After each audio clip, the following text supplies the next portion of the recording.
Hello, allez, aujourd'hui je vous emmène visiter le bureau de Hope et rencontrer les filles que vous avez au téléphone régulièrement. Voilà, donc là nous arrivons chez Hope. Bonjour les filles. Alors, je vous fais juste un petit tour, c'est le bordel. Donc là, Sandrine est au bout de sa vie. PLS. Voilà, en PLS total. Donc, un petit tour du bureau de Hope, puisque quand vous appelez, c'est par ici que ça se passe. Donc, en général, vous tombez sur Sandrine. Voilà. Sandrine, est-ce que tu peux te présenter en quelques mots? En quelques mots. En quelques mots. Que je fasse court alors que je suis toujours très bavarde. Ouais, mais je vais te couper, t'inquiète, sinon. Donc moi je m'appelle Sandrine, je suis la secrétaire, donc chaque fois que vous appelez vous tombez sur moi, vous me laissez des petits messages et je vous rappelle afin qu'on puisse échanger de vive voix pour voir ce qu'on peut vous proposer qui corresponde au mieux à vos besoins et à vos envies. Donc en fait, toi Sandrine, tu as les femmes au téléphone justement pour tous les renseignements, tu gères les inscriptions des séjours et des journées découvertes et puis tu gères toute la logistique de la comédie musicale, la logistique des séjours et des journées découvertes. Enfin, tu es un peu notre maman à tous. C'est mon surnom dans l'association, effectivement.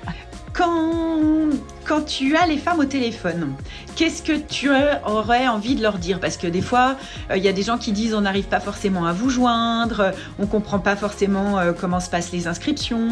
Est-ce que, par exemple, elles peuvent t'envoyer des messages en disant il y a des trucs...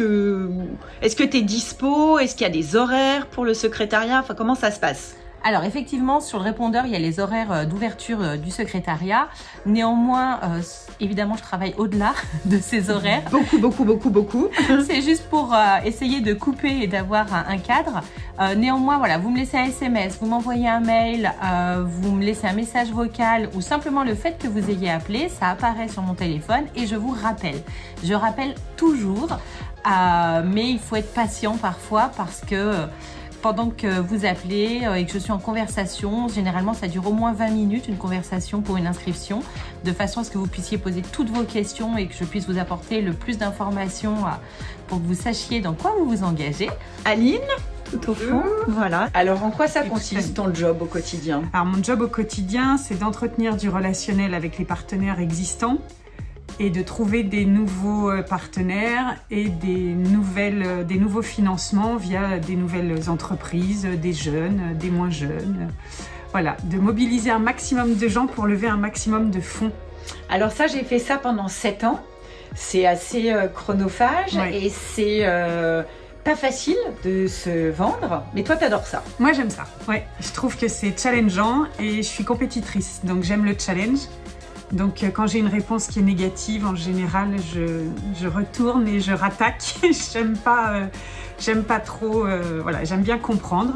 Donc si on me dit simplement non, je vais plus loin. Et quand c'est un oui, j'ai une certaine satisfaction.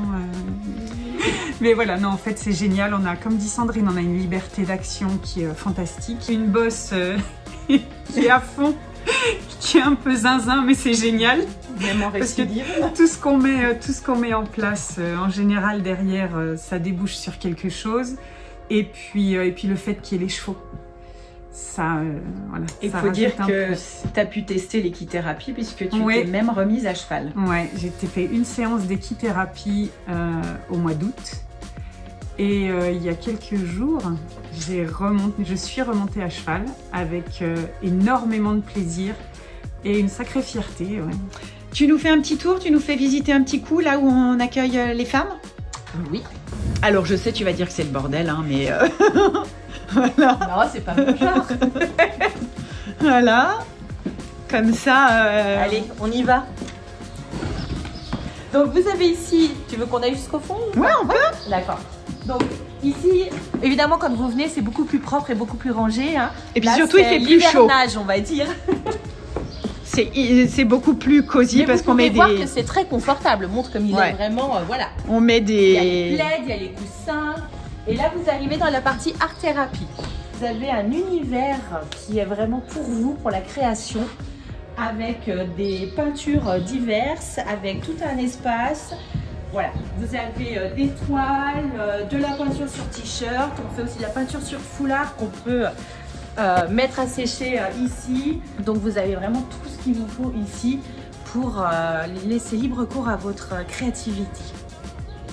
Est-ce qu'on aurait oublié un autre truc À montrer ou que tu aurais envie de dire quand elles tombent sur toi?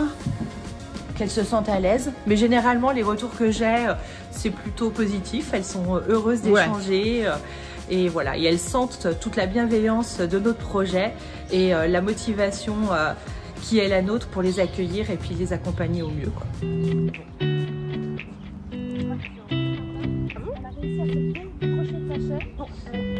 Bonjour.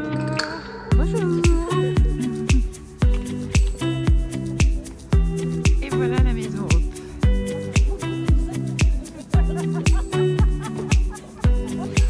Allez, on va dans les chambres.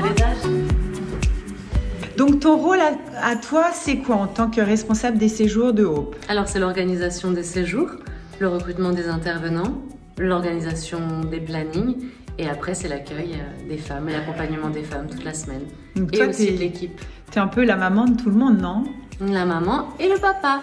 Ouais, c'est ça, parce que très souvent quand même, je te vois, les femmes, elles te prennent... Enfin, souvent, elles sont très collées à toi et tu étais aussi souvent là pour récupérer quand il y a beaucoup d'émotions avec Florence. Oui, c'est quelque chose que nous, on accueille avec aussi beaucoup de gratitude parce que c'est une marque de confiance et c'est aussi une chance qu'elles puissent exprimer tout leur être ici. Elles déposent ce qu'elles ont à déposer et elles repartent plus libres de leur histoire.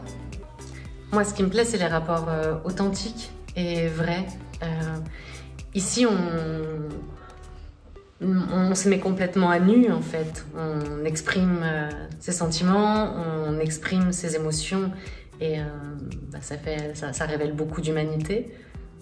Qu'est-ce que tu as envie de dire à des femmes qui... Parce que tu sais, des fois, il y a des femmes qui se disent « Oh là là, non mais je vais me retrouver qu'avec des filles qui ont un cancer, comme moi, on va parler que de ça. Oh, ça me fait... » Souvent, ça leur fait peur. Oui, ça fait peur, mais c'est aussi ce dont elles ont besoin parce que ce qu'elles expriment au départ, c'est beaucoup de solitude. Quand on a un cancer, quand on est une femme, qu'on a un cancer, on va à l'hôpital, on fait sa chimio, on rentre chez soi, on rencontre peu de personnes finalement qui ont vécu la même chose et il y a aussi ce besoin d'être entendue, d'être comprise et il n'y a qu'entre elles qu'elles peuvent se comprendre. Donc en fait, elles créent aussi après une communauté et ça leur permet de se sentir mieux, de se sentir entendues et comprises. Et aussi l'idée, ce serait de pouvoir proposer de l'hébergement en fait, qu'une femme puisse venir à l'activité, se dire moi je vais au yoga et je rentre chez moi, se dire je vais au yoga et puis le matin et je fais aussi la relaxation l'après-midi, on partage le repas ensemble et avec une possibilité d'hébergement pour pouvoir aussi participer sur plusieurs jours à des activités. Et on fait aussi des week-ends relax dans cette maison où là les femmes viennent avec des personnes de leur entourage.